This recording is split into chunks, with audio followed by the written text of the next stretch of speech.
Buenos días, hoy es 22 de mayo de 2023. Esta es la 11ª entrega de la Sartelli por el Mango. Como saben, la Sartelli por el Mango se publica todos los días lunes a las 9 de la mañana y se puede escuchar como podcast en Spotify, en las páginas de Razón y Revolución, Facebook, YouTube, Twitter, en mi página personal La Línea de Sombra o en mi fanpage Eduardo Sartelli en Facebook. Si se suscriben a cualquiera de estos canales les va a llegar la notificación para cuando la columna esté subida. Bueno, lo que estábamos escuchando es algo archiconocido para todos los que tienen más de 40 años, para todos los que les gusta el cine, sobre todo el cine americano y el cine de acción. Se trata de Gonna Fly Now o algo así como Voy a volar, y es el tema principal de Rocky, compuesta por Bill Conti. Probablemente conozcan otra versión. Esta es la versión, una versión distinta, conozcan la versión original o también una que se hizo muy famosa de un trompetista canadiense, Maynard Ferguson. Para los que les gusta el jazz, gente que tocó con Dizzy Gillespie y otros clásicos del género, que llegó a estar nominado a un Grammy por su ejecución. Esta versión que estábamos escuchando no es ni la original ni esta que es más famosa, sino una que encontré buscando por allí, de la Fribourg Film Orchestra. Como su nombre indica, es la orquesta de Friburgo, Suiza, que se dedica a hacer versiones, arreglos de películas, de música de películas. En ese sentido es muy parecida a la tarea que hace la Danish National Orchestra, también, como su nombre indica, la Orquesta Nacional Danesa, que tiene en YouTube muchas versiones de películas, de temas de películas famosos.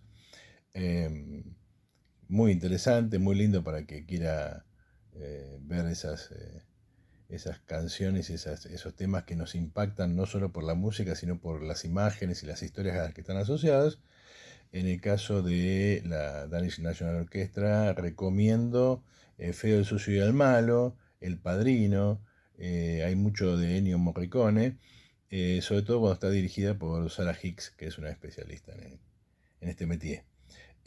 Para los que quieran profundizar la relación entre la música de películas y el cine y la música y la forma en que están hechas y los efectos que se buscan, y hacer una deconstrucción de ese tipo de arte tan específico que es la música para el cine, recomiendo seguir a Jaime Altozano, un muchachito joven que hace unos videos muy interesantes analizando la música en general, y en particular tiene varios sobre música de cine. Muy interesante el análisis de la música de Star Wars, y sobre todo, me gustó mucho más todavía, la del Señor de los Anillos. Para los que son legos como yo y no saben de la música más que simplemente abrir el oído y escuchar, ayuda a desasnarse y a entender muchas cosas. ¿Por qué, digamos, usamos este leitmotiv, este tema, para ilustrar la columna de hoy, cuyo título es Demoledora, el programa económico de Patricia Bullrich? Porque Patricia Bullrich, más aún que Milei, construye un relato, una épica de la demolición. O sea, su irrupción en la política promete romper todo aquello que haya que romper para construir una Argentina a su juicio mejor. Insisto con esto, como veremos en el decurso de lo que vamos a hablar. Un triunfo de Patricia Bullrich es probablemente peor en términos de resultados reales que el de Javier Milei.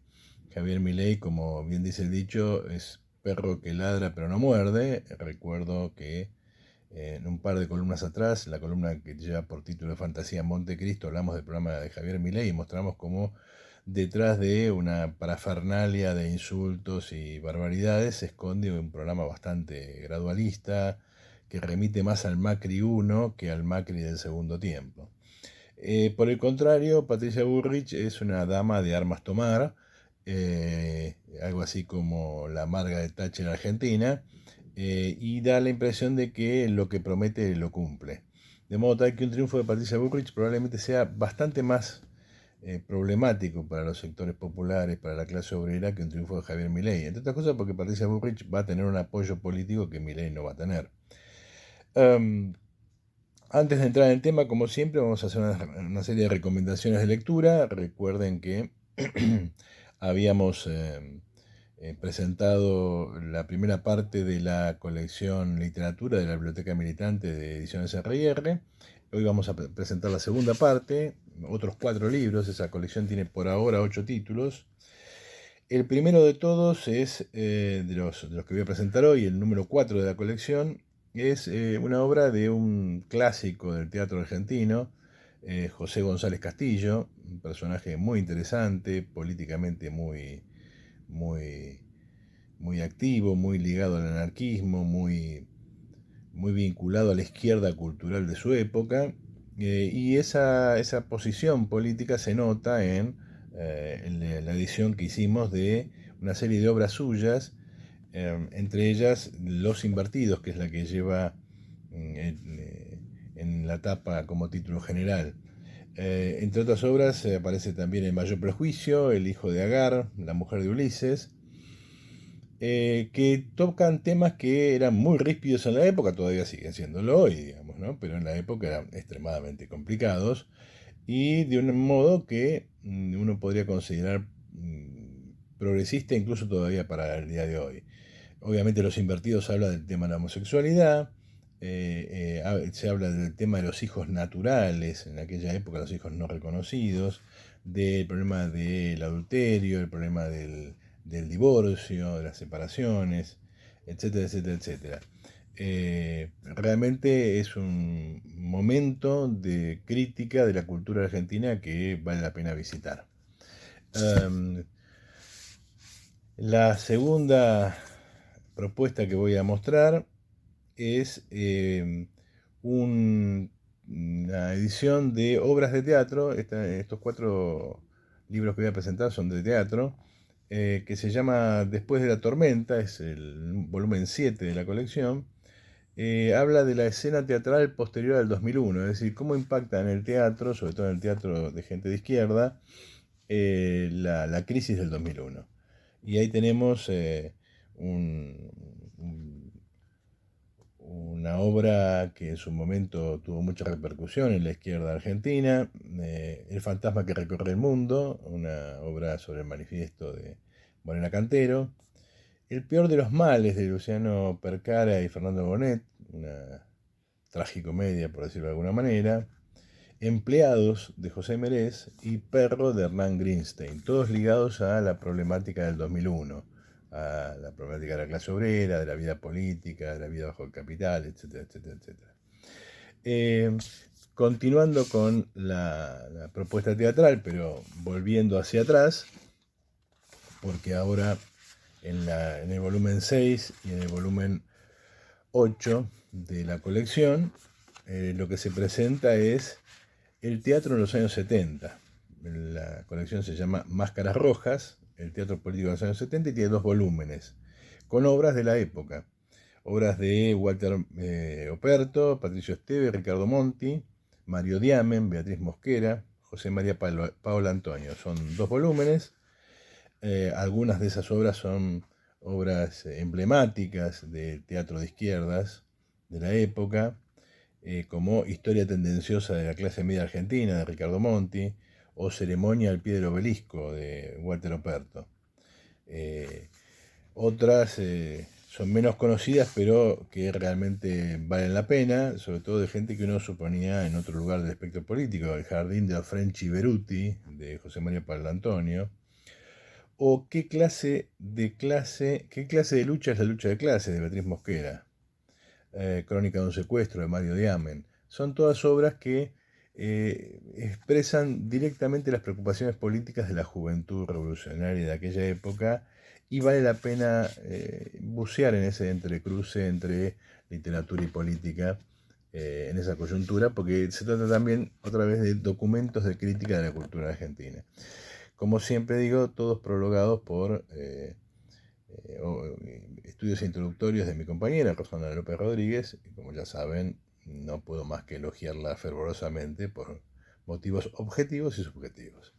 Bien, no voy a ser muy original si recomiendo que, dado lo que se viene en la Argentina, vayan pensando en repasar Rocky y Rambo, porque no solamente por la alegoría en relación a Doña Patricia, Pato, la piba, como la quieran llamar, sino porque Rocky y Rambo están colocados en un contexto que tiene alguna reminiscencia al contexto de Argentina actual, es decir, un contexto en el cual la derecha, por decirlo de alguna manera, vuelve al escenario político y vuelve con una utopía, vuelve con una épica, no vuelve simplemente a la manera militar, es decir, reprimiendo e imponiéndose por la fuerza, sino vuelve como habiendo logrado encarnar en las masas una ilusión.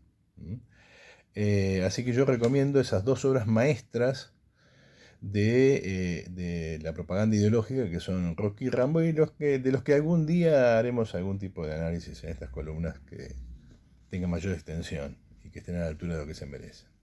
Así que bueno, entonces, terminado con esto, señalemos que empezamos a analizar a Doña Demoledora, el programa económico de Patricia Bullrich, señalando que con este análisis terminamos por ahora con el análisis del consenso liberal, es decir, con el análisis de las ideas económicas con las cuales virtualmente todos los programas políticos de todos los partidos de la burguesía pretenden encarar la crisis. Por eso lo llamamos consenso, y su contenido, el contenido de ese consenso es el que hemos venido exponiendo, puramente liberal.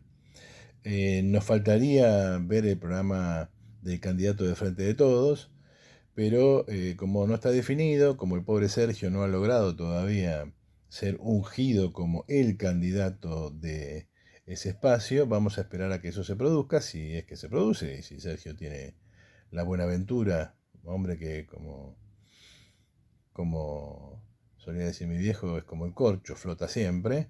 Si Sergio tiene la buena aventura de ser ungido, y si no, examinaremos el programa del candidato que resulte dentro del Frente de Todos, que difícilmente escape a esto del consenso liberal.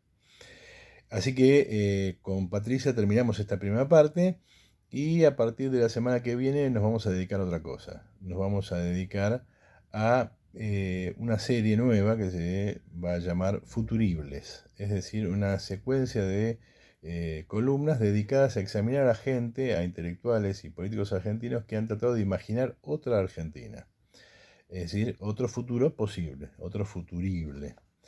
Vamos a hablar entonces en algún momento de Alejandro Bunge, de Federico Pinedo, de Raúl Prebisch, de Aldo Ferrer, de Juan Liach, de todos los que han creído que es posible, de Guido Di Tella, todos los que han creído que es posible construir otra Argentina resolviendo el corazón de sus problemas. Vamos a examinar entonces en qué consiste ese corazón de problemas, y vamos a examinar las respuestas que se han dado a eso. Siempre dentro del campo de la burguesía. En algún momento haremos una columna específicamente dedicada a lo que sería la respuesta socialista a esas propuestas, a esos problemas, perdón. Vamos entonces con Doña Patricia, la Pato, o la piba. Empecemos, a diferencia de la columna anterior, por el ministro, y después veamos a la candidata a presidenta. Porque en este caso la candidata a presidenta es mucho más importante que el ministro. Digamos, la personalidad del personaje es tan arrolladora que uno diría que no importa quién sea el ministro, basta con observar las ideas básicas que Bullrich propone y la energía y la forma que las propone para darse cuenta de cuál va a ser el rumbo de su gobierno. Si Macri no tuvo ministro de Economía, porque él pensaba que sabía de economía, Bullrich probablemente lo tenga porque alguien tiene que ejecutar ciertas cuestiones técnicas, pero las ideas básicas que ella expresa son muy explícitas, muy claras, muy direccionadas, de modo tal que el pobre Luciano Laspina difícilmente tenga demasiado para hacer autónomamente. Luciano Laspina es un rosarino, digamos, de no mucha experiencia en la gestión pública, tiene unos 50 años, es diputado, entró a la Cámara de Diputados cuando Del CEL se bajó para ser candidato a la provincia de Santa Fe. Es profesor de la Universidad de Torcuato Di Tella y realmente tiene una virtud y un defecto. La virtud es que efectivamente, como decía mi viejo, si lo dejan hablar no lo fusilan. Es decir, un tipo que como candidato a ministro de Economía no da un perfil técnico, es un personaje capaz de elaborar un discurso, de entrar en la audiencia con un lenguaje llano, claro. Es lo que diríamos un chamullero típico. Eh, un perfil de ministro político. No necesariamente un técnico callado la boca. Eh, de todas maneras, digamos, obviamente está muy en sintonía con lo que señala Patricia, que en algún momento también señaló que estaba hablando también con Melconian, con lo cual Melconian podría también ser un ministeriable para Patricia. Probablemente Patricia no lo prefiera a Melconian porque ya Melconian es un nombre mayor, La Espina es un nombre menor, ¿no? Incluso dentro de Juntos por el Cambio no es uno de los grandes popes de la economía de Juntos por el Cambio. Ha tenido definiciones bastante claras que repiten las de grandes definiciones de su jefa. La más importante probablemente sea la idea de que va a instalar una nueva moneda y la clave de esa nueva moneda, como lo explica Patricia cada 2x3, no es tanto el cambio de la nominalidad del billete, es decir, de que le vamos a sacar tantos o cuantos ceros, ni si vamos a cambiar el nombre o no, sino cuál es la modalidad bajo la cual esa nueva moneda va a regir. Y ahí no hay ninguna novedad, no hay nada que uno vaya a sorprenderse. Simplemente pretende cambiar las reglas de funcionamiento del Banco Central o lo que es lo mismo volver a un Banco Central de estilo alemán, es decir, completamente independiente de la vida política, eh, por ley, independiente del Poder Ejecutivo, tendría prohibido prestarle dinero al gobierno, no podría abastecer al Tesoro cada vez que el gobierno tuviera problemas, y su objetivo básico sería, digamos, bajar la inflación. Es básicamente la forma en que los liberales más o menos astutos conciben lo que debe ser el Banco Central, un Banco Central a la peruana, digamos, que se maneja solo más allá del gobierno de turno. A eso lo acompaña con lo que él llama, cito textualmente, una austeridad republicana ejemplar, y que digamos, está al servicio de una política que consiste básicamente en remover desincentivos, es decir, digamos, la economía argentina no incentiva a la innovación, a la inversión, al arriesgarse, y entonces hay que eliminar esos desincentivos, como por ejemplo, como vamos a ver, uno de los más importantes es el problema del mercado de trabajo, lo que llaman la rigidez del mercado de trabajo. Entre sus definiciones importantes queda claro su alineamiento político internacional, no se puede romper con el fondo, no se puede tener déficit fiscal, hay que achicar el aparato del Estado. Obviamente es contrario a la dolarización, no está de acuerdo con la dolarización, aunque en algún momento señaló que las ideas de Milei eran básicamente las mismas que las de Patricia Bullrich. Es partidario de una política de shock. El día que llegás tenés que ponerte en marcha esto, levantar el cepo el cepo cambiario y digamos, ir a un esquema de tipo bimonetario. Sobre el tema del dólar, de la dolarización es muy explícito, cito textualmente: La Argentina ya estuvo dolarizada y tuvimos después una deflación con depresión que terminó en una crisis bancaria que terminó en una pesificación. La pesificación es la solución nuclear a la depresión, a la caída de los precios con recesión que fue el final de la convertibilidad. Lo bueno de la Spina, digamos, aquí es que no come vidrio y por lo menos reconoce que la convertibilidad fue un desastre y terminó en una explosión. Para él la dolarización entonces sería, lo cito textual otra vez, una bomba nuclear que nos llevaría a la hiperinflación, a más pobreza y a un plan Bonex. Es lo que todo el mundo sabe, todo el mundo dice. Nadie va a aplicar jamás, ni siquiera el propio Milei. Recuerdo la columna que hicimos sobre un candidato que, como perro malo, está solo, ladra pero no muerde. Más interesante que este esquemita, que es bastante sencillo y sobre el cual la Spina no es muy explícito, a diferencia de otros candidatos a ministros, la Spina prácticamente no parece tener nada escrito alrededor de estas ideas. No es como Melconian, no es como Lacunza, que uno encuentra textos escritos donde explícitamente se esbozan con mayor o menor detalle precisiones. No, lo de la Spina es básicamente una expresión de ideas genéricas, aunque él señala que tiene detrás un equipo. Me parece que más interesante acerca de estas cosas es la posición que ocupa la presidenta, la candidata a presidenta en este esquema, porque responde a eso que Juan Carlos de Pablo señalaba en su libro Argentina 24-27. Acá el problema no es la economía, acá el problema es la política. Acá el problema es si estas medidas van a tener respaldo, si hay alguien que banque esto y si alguien dudaba que Patricia se la banca, acá está para proponer una serie de cosas que indudablemente van a generar mucho malestar y mucha resistencia, pero digamos la personalidad de quien propone esto no parece arredrarse ante semejante cosa, es más, parece crecer políticamente frente a esas oposiciones. Patricia Bullrich no necesita presentación, es una vieja conocida de la política argentina, es una miembro de la casta, como diría Milei.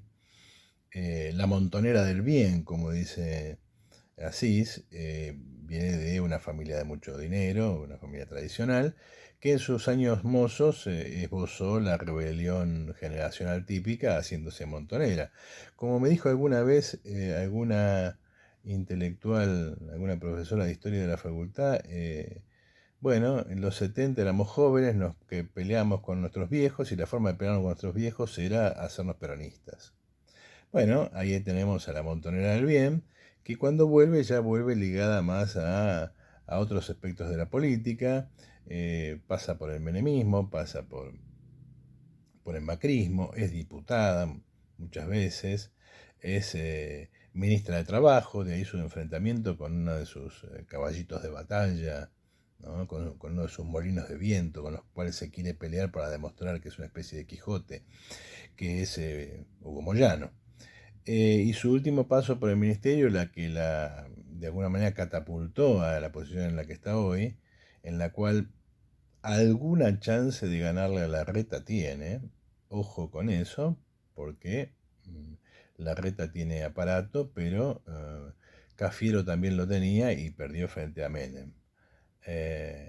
Lo importante es que obtuvo su última fama, su último lugar en este recoveco de la política del PRO, de formar parte de la Ladura como resultado de su actuación en el Ministerio de Defensa.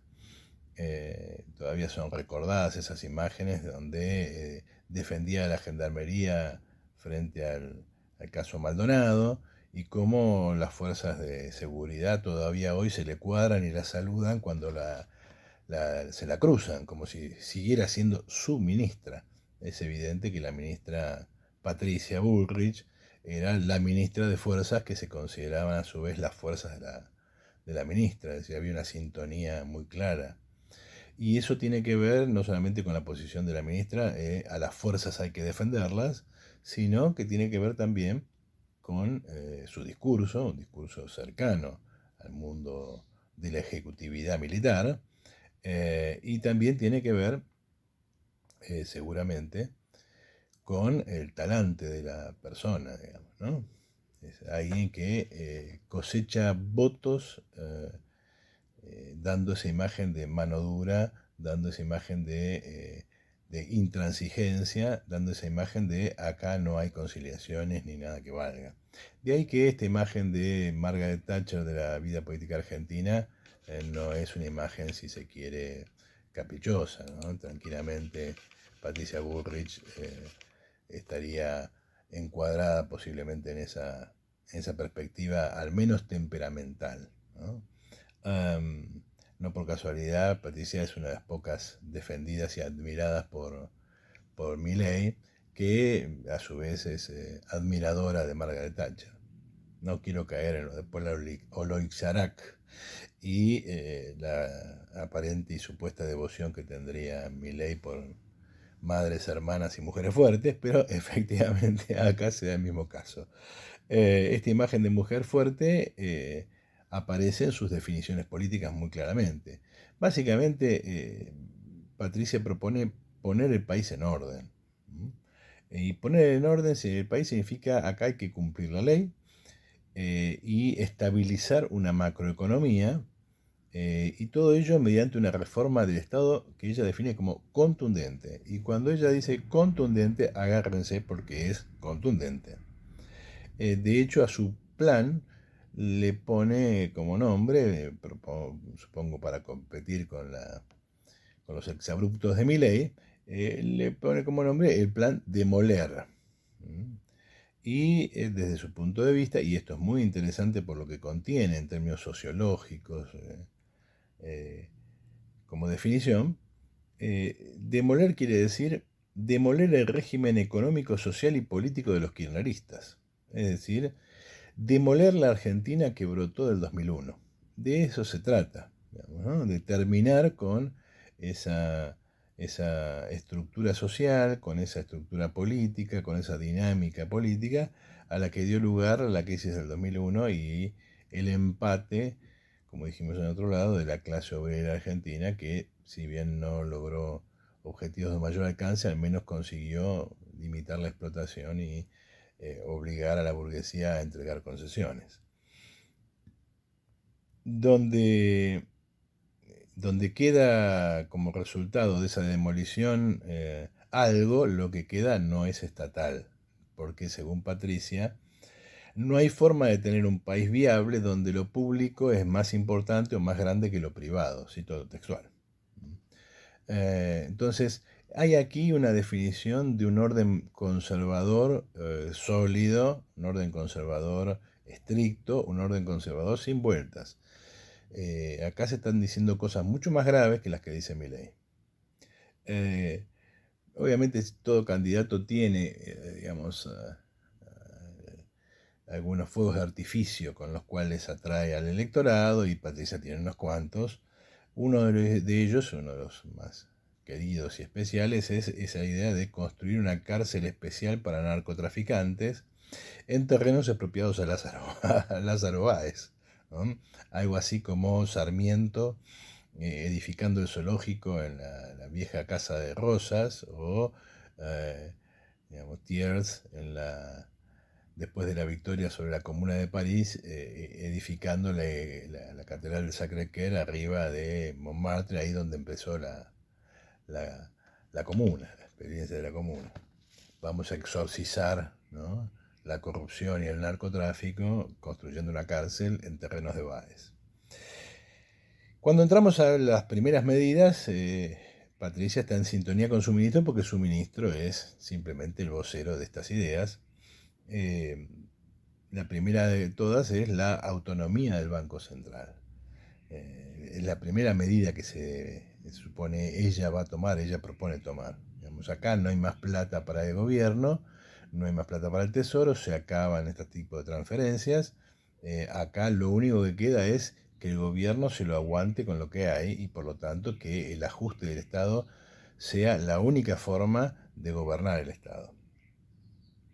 Obviamente propone eliminar el cepo cambiario y es partidaria de una canasta de monedas, una libre elección de monedas, reconocer lo que sucede siempre en todos lados, no solamente en Argentina, en todos lados existe una economía bimonetaria, salvo en los Estados Unidos, salvo en Europa y salvo en China, salvo en Japón tal vez, pero en todos lados donde las monedas no tienen la importancia que tienen eh, el euro, el yuan o el yen, todos los países tienen una economía bimonetaria, es decir, para ciertas cosas utilizan la moneda local y para ciertas otras cosas utilizan el dólar o alguna otra moneda similar. Incluso países que funcionan bastante mejor que la Argentina, porque simplemente las monedas locales, salvo las que he mencionado, no tienen peso internacional, por lo tanto, para cumplir la función de intercambio internacional, normalmente los países necesitan una segunda moneda, es decir, prácticamente, salvo 4 o 5 espacios, eh, como los que mencioné, todo el mundo necesita un régimen bimonetario. Así que bueno, eso no es ninguna novedad.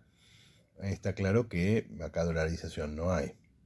Es decir, cuando decimos dolarización, acá no va a haber convertibilidad y no va a haber eliminación de la capacidad local de emitir moneda. El leitmotiv, el caballito de batalla, es casi la batalla contra su gran enemigo, ¿no? Ese molino de viento, como decía antes, que elige para confrontar, que es Hugo Moyano como, si se quiere, el síntoma y el epítome de la burocracia sindical que ha construido desde el punto de vista de Bullrich, algunas cosas son efectivamente así, una serie de murallas que construyen privilegios para unas fracciones de la clase obrera y esos privilegios impiden que el resto de la clase obrera pueda estar en mejores condiciones de empleabilidad por el fárrago de leyes laborales que no permiten despedir, que obligan a pagar excesivo indemnización por despido, etcétera, etcétera, etcétera. Así que ella encubre detrás de una batalla contra la burocracia sindical y el privilegio de ciertos sectores de la burocracia sindical, una batalla contra el conjunto de la clase obrera, una batalla en la cual lo que se propone, igual que lo que hemos visto en los casos anteriores, eliminar barreras que impiden la creación de empleo desde su punto de vista. Básicamente la eliminación de la indemnización por despido. Y básicamente también la eliminación de las facilidades para litigar, para eso que el consenso liberal llama la industria del juicio. De modo tal que, como punto de partida de su plan económico, es el aumento feroz de la tasa de explotación y la desprotección generalizada del conjunto de la clase obrera. Promete leyes especiales para los que están en la informalidad, es decir, una especie de blanqueo blue, ¿no? Un blanqueo que en realidad simplemente pone sobre la mesa esa desprotección.